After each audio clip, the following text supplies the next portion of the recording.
जोहार साथियों। कश्मीर जम्मू कश्मीर में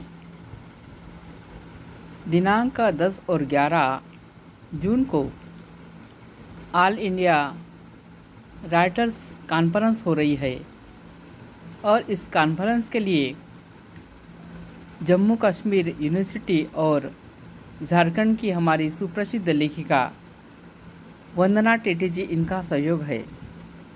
इसके लिए महाराष्ट्र की तरफ से मैं उषा किरण आत्राम जोहार करती हूँ, धन्यवाद और शुभेच्छा व्यक्त करती हूँ। साथियों, all India tribal writers conference में सब जन एक जगह में आने से, विचार विनिमय करने से हमारी एकजुटता बढ़ेगी। एकजुटता हमारे लिए बहुत ज़रूरी है। दूसरी बात है कि all India tribal writers forum बनना बहुत ज़रूरी है। ये फोरम इस वक्त बनेगी और हमारे लिए एक अच्छा एक मौका मिलेगा, एक शुभ अवसर मिलेगा, क्योंकि पूरे भारत के जो ट्राइबल राइटर्स है उनकी अलग अलग बोलियां है, अलग अलग भाषा है, अलग अलग संस्कृति है। और हमारा साहित्य जब एक भाषा से दूसरे भाषा में अनुवाद होगा, एक संस्कृति से दूसरी संस्कृति की पहचान होगी और जो हमारी भाषा है वो जिंदा रहेगी और हमारी ताकत बढ़ेगी। हमारा साहित्य अनुवाद हम कर सकेंगे, हमारे ग्रंथ नए नए आएंगे और हमारा पूरा ट्राइबल लोगों का जो साहित्य है वो पूरा भारत देश के लोगों को पढ़ने के लिए मिलेगा, बाहर देश के लिए भी पढ़ने के लिए मिलेगा और हमारी ताकत साहित्य की ताकत बनेगी और प्रस्थापित वर्ग के साहित्य में हमारा जो साहित्य है वो ऊंचा स्थान पर रहेगा। इसके लिए मैं शुभकामना देती हूँ और सभी को जोहार करती हूँ। All India first nation indigenous writers conference के सभी साथियों को जोहार।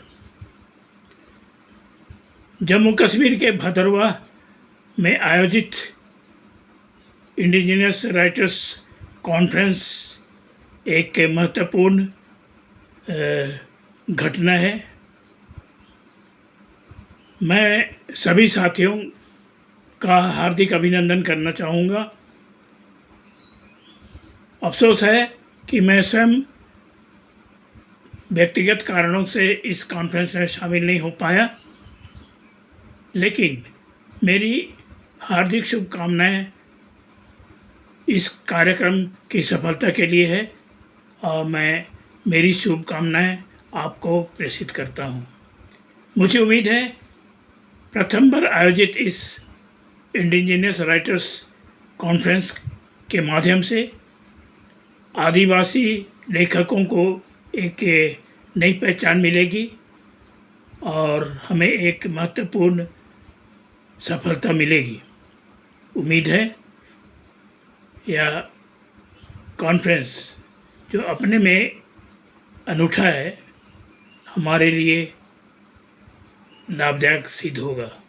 जोहार। सेवा जोहार।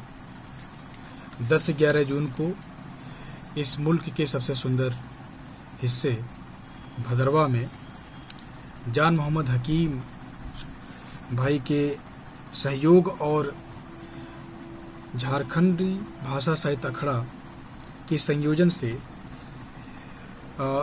2 दिवसीय यह जो संगोष्ठी है आयोजित होने जा रही है, जिसमें देश के तमाम आदिवासी लेखक शिरकत करेंगे। हम सभी लोग अभी कुछ महीने पहले दिल्ली में मिले थे, दिल्ली के पुस्तक मेले में मिले थे। दिल्ली का यह पुस्तक मेला इस बार खास रहा क्योंकि ऐसा पहली बार हुआ जब किसी आदिवासी प्रकाशक की ओर से वहाँ पर आदिवासी किताबों की प्रदर्शनी लगाई गई, पुस्तकों का विमोचन हुआ और आदिवासी लेखकों का वहाँ पर सम्मेलन भी हुआ। तो ये एक बड़ा कदम था और जिसका जिसका स्वागत होना चाहिए और जिसको अप्रिशिएट किया जाना चाहिए। उसके कुछ महीने बाद एक किताब, यह एक संकलन पंकज दा की ओर से, और इस संकलन की अपनी उपयोगिता खासतौर से जो आदिवासी साहित्य को पाठ्यक्रम में लगाना चाहते हैं वहाँ पर स्थापित होती है। झारखंडी भाषा साहित्य अखड़ा निश्चित रूप से लगातार कुछ ऐसे प्रयास किए हैं जिसे कम से कम ये कहा जा सकता है कि आदिवासियों के पास विपुल साहित्य है, उसका अपना इतिहास है, और यह विश्वास उन अध्यापकों में पैदा हो पाया है जो आदिवासी साहित्य को विश्वविद्यालय का हिस्सा बनाना चाहते हैं। इसमें तमाम आदिवासी लेखकों का योगदान है, लेकिन सर्वाधिक योगदान एक संस्थान के रूप में जिसका योगदान है वह झारखंडी भाषा साहित्य अखड़ा का है। इसलिए झारखंडी भाषा साहित्य अखड़ा को बहुत बहुत धन्यवाद, और ये काम इसी तरह से आगे बढ़ता रहे, इसके लिए बहुत बहुत शुभकामनाएं। भदरवा में जो ये 2 दिन का आयोजन होने जा रहा है, जिसमें एक संस्थान के रूप में जिसका योगदान है वह झारखंडी भाषा साहित्य अखड़ा का है। इसलिए झारखंडी भाषा साहित्य अखड़ा को बहुत बहुत धन्यवाद, और ये काम इसी तरह से आगे बढ़ता रहे, इसके लिए बहुत बहुत शुभकामनाएं। भदरवा में जो ये 2 दिन का आयोजन होने जा रहा है, जिसमें आदिवासी फर्स्ट नेशन के तमाम जो आदिवासी लेखक हैं वो शिरकत करेंगे, तो निश्चित रूप से 2 दिनों में हम कुछ ऐसा हासिल करेंगे जिससे आने वाले समय की दशा और दिशा निर्धारित हो पाएगी। इसलिए निवेदन है संयोजक महोदय से, संयोजन करने वाले टीम से निवेदन है कि वे लोग इस 2 दिन में जो कुछ होता है उसका उसकी एक रिपोर्टिंग साझा करें, और ये भी हम लोगों को अवगत कराया जाए कि अगला कार्यक्रम कहाँ पे होगा, क्योंकि ये अलग बात है कि इसमें शामिल नहीं हो पाए, कुछ अपनी मजबूरी थी, नौकरी की अपनी दिक्कतें थी, नहीं हो पाए शामिल, लेकिन हमेशा ऐसा नहीं होगा। ये जो स्थानीयता के साथ साथ अखिल भारतीय बुनावट तैयार करी जा रही है, निश्चित रूप से यह रंग लाएगी। यह पूरी जो कोशिश है इसका अपना एक हासिल होगा। इसके साथ साथ एक चीज़ ये भी हम कहना चाहेंगे, दरख्वास्त करना चाहेंगे कि जो भी आदिवासी साहित्यकार इस संगोष्ठी में भाग ले रहे हैं, शिरकत कर रहे हैं, उनकी कौन सी किताबें यहाँ पर जो है कि मतलब कि उनका विमोचन हुआ, या कौन सी किताबें वो लेकर के आए, या वह किस विषय पर काम कर रहे हैं। रिपोर्टिंग में इस बात को भी इंगित किया जाए, चिन्हित किया जाए, ताकि जो शोध विश्वविद्यालयों में जो शोध की दशा दिशा है वो ठीक रूप ले सके, उसका एक प्रारूप तय हो सके। ये कार्यक्रम एक गैर सरकारी कार्यक्रम है, लेकिन सरकार के साथ विश्वविद्यालय और कॉलेजों में काम करने वाले लोगों को ये जो पूरा आयोजन है ये काफ़ी लाभ पहुंचाने वाला कार्यक्रम है। तो इस जो है कि इस पूरे मयार को, इस दिशा को भी, या इस बात को भी ध्यान में रखा जाए। लोगों को जोहार। मैं सुंदर मनोज हेम्ब्रम आप सभी साथियों का हार्दिक अभिनंदन करता हूं। आगामी 10 और 11 जून जम्मू यूनिवर्सिटी में होने वाले all India first Nations writers association का जो कॉन्फ्रेंस हो रहा है, उसके लिए सभी प्रतिभागियों को मेरी ओर से बहुत बहुत शुभकामनाएं। ये पहला मौका है जब हम देश के आदिवासी एक किसी मंच पर इकट्ठा हो पा रहे हैं और अखिल भारतीय स्तर पर अपनी आवाज़ को उठा रहे हैं। इसके लिए मैं धन्यवाद दूंगा झारखंडी भाषा साहित्य संस्कृति आखड़ा को और उसके साथ सहयोगी सारी संस्थाओं को जिन्होंने इस पहल को एक अंजाम दिया। ये जो पहल है इसको बहुत पहले ही किया जाना चाहिए, क्योंकि हम पूरे भारतवर्ष में 10 करोड़ से भी ज़्यादा आदिवासी हैं। हमारी अपनी आकांक्षाएं हैं, अपनी ज़रूरतें हैं, अपनी समस्या है। उस समस्या को हमको एक अखिल भारतीय स्तर पर उठाने की ज़रूरत है। तो इस चीज़ का बीड़ा इस बार अखिल भारतीय स्तर पे जो आदिवासी लेखक संघ जिसकी हम लोग अभी स्थापना कर रहे हैं उसके द्वारा होगी। तो मुझे खुशी है कि हमारे आदिवासी समुदायों का जो 10 करोड़ से भी ज़्यादा हैं समूचे भारत में हैं, उनकी जो सामाजिक परिस्थिति है, जो राजनीतिक परिस्थिति है, जो आर्थिक परिस्थिति है, उसको साहित्य के माध्यम से हम मुख्य धारा में व्यक्त कर पाएंगे और ये एक बहुत बड़ा कदम होगा।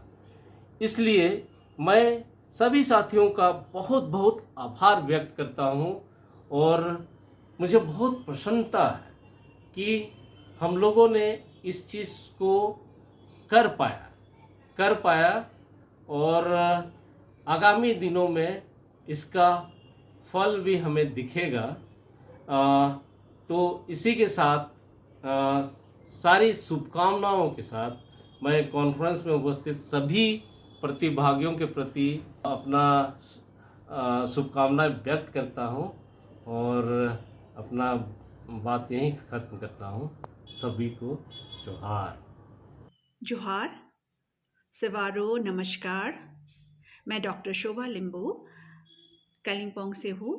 कालिम्पोंग जो भारत के उत्तर पूर्वी क्षेत्र में हिमालय से घिरा हुआ एक छोटा सा क्षेत्र है, जहाँ आदिम युग से विभिन्न आदिवासी समुदाय यहाँ बसोबास करते आ रही हैं, जिनमें लिम्बू, योल्मो, तामांग, भुटिया, लेप्चा आदि विविध जनजातियाँ यहाँ के निवासी हैं।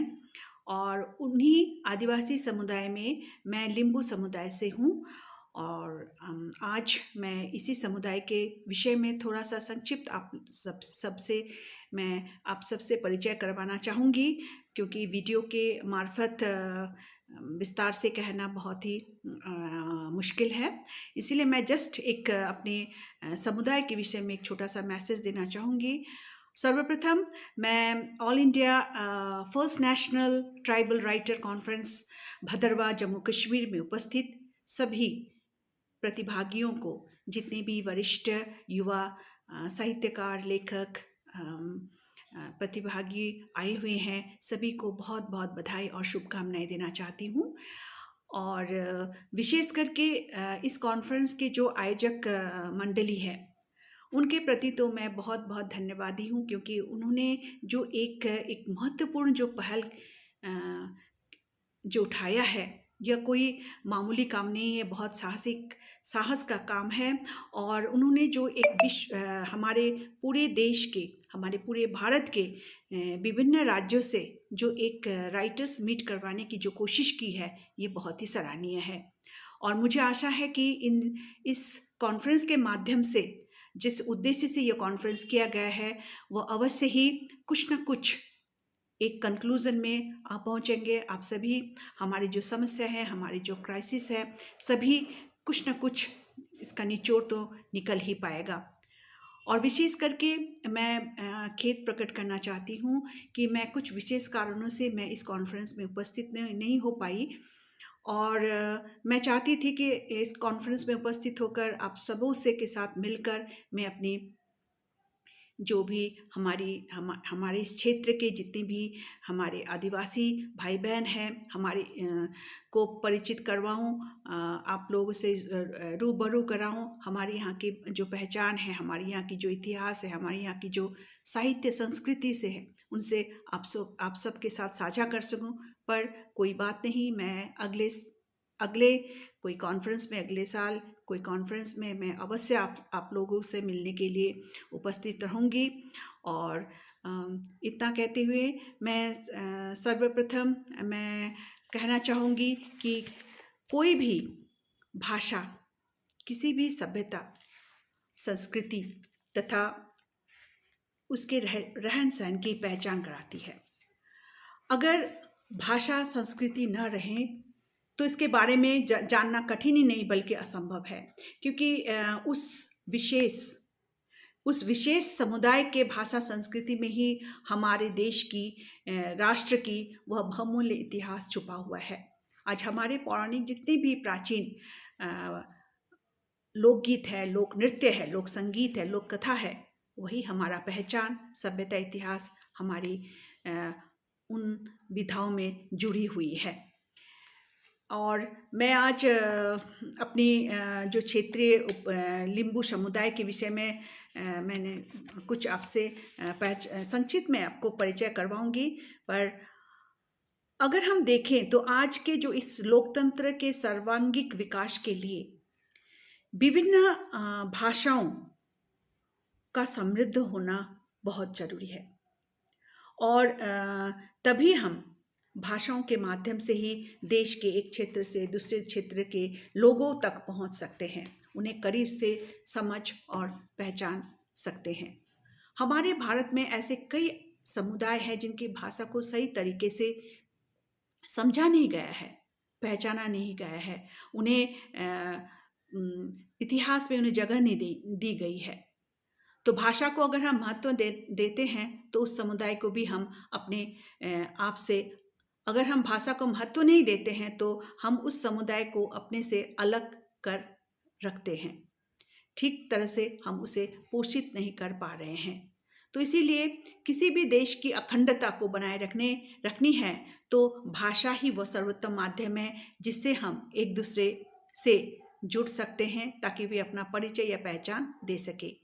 इसीलिए हमें संपर्क भाषा के साथ साथ हमें अपने साहित्य, संस्कृति, इतिहास को भी हम कोई भी भाषा के माध्यम से उसे पहचान हमें दिलवानी है, हमें पहचान करवानी है। तो इसीलिए हमें अपनी भाषा के साथ साथ अन्य भाषा की भी ज्ञान की भी बहुत आवश्यकता है।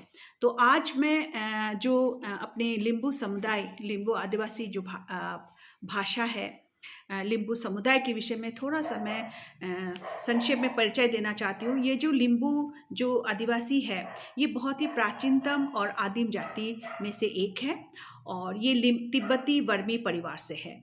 और ये पूर्वी शाखा, बोडिक उपशाखा, हिमालय वर्ग की पूर्वी किराती भाषा से किराती भाषा है। और मुंधुम जो है लिंबू आदिवासी समुदाय का ये मूल ग्रंथ है, जिनमें विविध प्रकार की सृष्टि की कथाएं हैं। इसमें कर्मकांड, उसके बाद जो इतिहास है, हमारी जो सभ्यता है उसको यहाँ समाहित किया गया है। तो ये जो ग्रंथ की बात है, ये ग्रंथ इसीलिए कहा गया क्योंकि हमारे जो मौखिक रूप से चली आ रही जो हमारी परंपराएं हैं, वो परंपराएं ही इस मुंधुम में जब लिपि का आविष्कार हो चुका 10वीं शताब्दी में, तो उस समय इसे एक डॉक्यूमेंटेशन के रूप में उस गायन शैली को इस मुंधुम में लिखा गया है। तो इसीलिए आज यह ग्रंथ, इसे ग्रंथ के रूप में आज हम लोग प्रयोग करते हैं। और हम अगर लिंबू भाषा के विकास की बात देखें तो यह 10वीं शताब्दी से इनका विकास, भाषा का विकास हम देखते हैं, इनका विकास हुआ है। और राजा श्रीजंगा योगजंगा के ने इस भाषा के विकास में उनका प्रमुख योगदान है। उसके बाद 18वीं शताब्दी में तेंगसी श्रीजंगा सिंह थेबे ने भी 700 वर्षों तक इस भाषा के प्रचार प्रसार में शिक्षा के माध्यम से इस भाषा का प्रचार प्रसार किया। उनका योगदान भी बहुत महत्वपूर्ण है। उसके बाद 19वीं शताब्दी में हम देखते हैं लालसोर सेंडोंग ने भी शिक्षा के माध्यम से इस भाषा का प्रचार प्रसार करने का काम किया है। अगर लिम्बू भाषा के धर्म और दार्शनिक पक्ष की बात कहें तो ये लिम्बू जो शब्द है ये ली आबू वन अर्थात धनु से जीता हुआ देश, तो ये इमान सिंह चेम्जोंग ने भाषाविद इमान सिंह चेम्जोंग ने यह कहा है। और ये लिम्बू समुदाय के जो धर्म है उसे युमा सामियो कहते हैं और ये प्रकृति पूजक है, एकेश्वरवाद है। इन्होंने इनके जो सृष्टिकर्ता है जिसे तांगेरा निंगमा फुमा कहते हैं, क्योंकि जितने भी सृष्टि हुई है तांगेरा निंगमा फुमा के माध्यम से सृष्टि हुई है। इसके दार्शनिक जो पक्ष है वो बहुत ही परिपक्व और सुगठित है और इनका जो माइथोलॉजिकल जो स्टेज है वह भी बहुत ही उन्नत और विकसित है। इसके बाद जो लिम्बू का जो क्षेत्र है, मैं सभी क्षेत्रों का ये नहीं जिक्र नहीं करूँगी, मैं सिर्फ पश्चिम बंगाल में जो इनका जो लिम्बू जो एरिया है जो तिस्ता नदी के पूर्वी सीमा से लेकर पश्चिम में अरुण नदी, उसके बाद हम देखते हैं कि मेची नदी का भूभाग, ये सब लिम्बू आदिवासी समुदाय का क्षेत्र है। और सिक्किम में हम पश्चिम दक्षिण का जो क्षेत्र है वो भी लिम्बू उस क्षेत्र में आदिम युग से बसवास करते आ रहे हैं। और इनकी जो अभी जनसंख्या है, मैं पश्चिम बंगाल की बात कर रही हूँ कि पश्चिम बंगाल में यहाँ 38 से भी ज़्यादा जनजातियाँ यहाँ आदिम युग से बसवास करते आ रही है।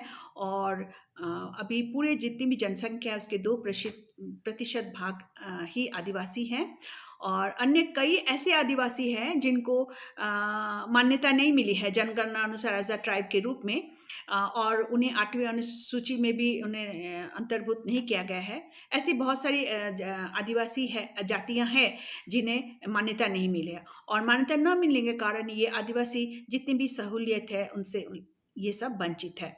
और विशेष करके ये अशिक्षित और आर्थिक विपन्न होने के कारण भी हम देखते हैं कि इनको इन सब बातों की कोई जानकारी नहीं है। और इसके बाद हम देखते हैं कि हमारे लिम्बू भाषा साहित्य का विकास 10वीं शताब्दी से होते होते अभी तक लिम्बू साहित्य का उत्तरोत्तर विकास होते आ रहा है और जिसमें बहुत सारी महिला साहित्यकार का योगदान है, वरिष्ठ साहित्यकारों का योगदान है। जिन महिला साहित्यकारों में हम सबसे बड़ी बात यह देखते हैं कि उन्होंने अपने गृहस्थी संभालते हुए, अपने कार्य क्षेत्रों को संभालते हुए कविता, कहानी के नाटक, उपन्यास के माध्यम से अपने सामाजिक स्थितियों को, अपने पारिवारिक स्थितियों को, अपनी आर्थिक स्थितियों को लाने की कोशिश है और अग्रसर भी हो रही है। तो इसके लिए बहुत ही हम लोग उनके योगदान के बहुत कद्र करते हैं, जिनमें लीला तुम्बापो, बासंती पारंगदेन, दिलमाय पारंगदेन, उसके बाद बीमित लुक्साम है और विष्णुमाया सितलिंग आदि बहुत अच्छा कार्य कर रहे हैं। और इसके साथ साथ बहुत सारे वरिष्ठ साहित्यकार हैं, महानंदा फाल्गुनंद, इमान सिंह चेम्जोंग, सूबेदार बजवीर थलांग, बैरागी काइला, बीबी मुरिंगला, लक्ष्मण लावती आदि ऐसे बहुत सारे वरिष्ठ साहित्यकार हैं जिनका योगदान हमारे इस भाषा साहित्य के विकास में उनका योगदान बहुत ही महत्वपूर्ण है। और आज इतना कहते हुए आज मैं ज़्यादा नहीं कहूँगी क्योंकि समय भी बहुत कम है और इस वीडियो के मार्फत से कहना भी संभव नहीं है। तो आज मैं कॉन्फ्रेंस में उपस्थित सभी विज्ञजनों और साहित्यकारों से ये आग्रह करती हूँ कि आदिवासी जितनी भी भाषाएं हैं उन्हें विकास के पथ पर एवं मुख्य धारा में लाने के लिए विचार विमर्श करें और हमें एक ही प्लेटफॉर्म के माध्यम से हमें पूरे जितने भी हमारी समस्या है, हमारी जितनी भी हमारी पहचान है, उस चीज़ को क्या समस्या है उस चीज़ को निकालने की कोशिश करें और उसके समाधान के लिए भी हम अग्रसर हुए। तो इसमें हम सबका सहयोग बहुत ही आवश्यक है, सबका विचार विमर्श होनी चाहिए। उसके बाद दूसरी मैं मुख्य बात यह देखती हूँ कि आदिवासी बहुल क्षेत्र के साथ-साथ जितने भी अल्पसंख्यक आदिवासी क्षेत्र के सामाजिक साहित्य के विकास को लेकर भी, शैक्षिक विकास को लेकर भी हम चिंतन मनन करना है। हमें हमें ये बहुत ही आवश्यक है, क्योंकि शिक्षा के बिना हम आगे कदापि नहीं बढ़ सकते हैं। आज के यंग जो राइटर्स है, यंग जो समुदाय है, बहुत ही प्रशंसनीय कार्य कर रहे हैं, चाहे वो किसी भी क्षेत्र में क्यों ना हो, जिसके लिए हमें गर्व है। और साहित्य ही वो माध्यम है जिसके द्वारा हम अपने इतिहास, समाज, भाषा, संस्कृति की पहचान दिला सकते हैं कि हमारी सभ्यता, संस्कृति कितना उच्च है। साहित्य आज डॉक्यूमेंट्स का काम भी कर रही है, इसीलिए जो भी बात कहनी है हम साहित्य के माध्यम से ही करें, क्योंकि विदाउट डॉक्यूमेंटेशन कोई आज हमें विश्वास भी नहीं करेगा और प्रमाणित भी हम नहीं कर पाएंगे। इसीलिए साहित्य बहुत आवश्यक है। हमारे जितने भी अमूल्य परंपरा है, दस्तावेज के रूप में हमें उसे रखने के लिए कोशिश करनी है। हम आदिवासी जितने भी साहित्यकार हैं, हमें मिलकर अपना इतिहास हमें खुद अपने से ही लिखनी है, क्योंकि बहुत सारे ऐसे इतिहास को दिखा गया है जिसमें बहुत इंटरप्ट है, उसमें बहुत सारी गलतियां हैं। इसीलिए क्योंकि हमारा इतिहास हमें अपने ही लिखनी है, हम अपने ही लिख सकते हैं, दूसरा कोई नहीं लिख सकता है। दूसरे लोग तो हमें उनके इतिहास में हमें नगण्य और हमें ओझल कर देते हैं। तो इसीलिए आवश्यक है कि हम आदिवासियों को हमारी इतिहास हमें खुद लिखनी है। जो भी कदम चाहे वह सामाजिक, आर्थिक, साहित्यिक आदि हो, हमारी पहचान की जितनी भी समस्याएं हैं, इन सब समस्याओं को हम एक दूसरे से मिलकर समाधान करने की कोशिश करें। और जितने भी निर्बल हमारे, जितने भी विपन्न, जितने भी अशिक्षित हमारे आदिवासी भाई बहन हैं, उनको किस तरह से हमें आगे बढ़ानी है, उन्हें किस तरह से हमें विकास की ओर लानी है, इस पर भी हमें विचार विमर्श करनी है। और आइए इस तरह कॉन्फ्रेंस के माध्यम से देश के विभिन्न क्षेत्रों से जुड़े हुए हम साहित्यकार को हम यह कहना चाहेंगे कि हम यह जो कॉन्फ्रेंस है, यह सिर्फ एक ही बार हम ना करें, इसे हम सिस्टमैटिक रूप से निरंतर हम इस तरह के कॉन्फ्रेंस करते रहें, हमारी बैठक हो, हमारे विचार विमर्श हो, हम एक दूसरे से साझा कर सकें, ताकि हम एक ही क्षेत्र में नहीं, हम हमारे देश के विभिन्न क्षेत्रों से हम एकजुट होकर हमारी समस्या को हम एक मंच में लाके हम उसे समाधान करने की कोशिश करें। इतना कहते हुए आज के लिए मैं यही विदा हो रही हूँ। बहुत बहुत आप लोगों को बहुत बहुत शुभकामनाएं। धन्यवाद।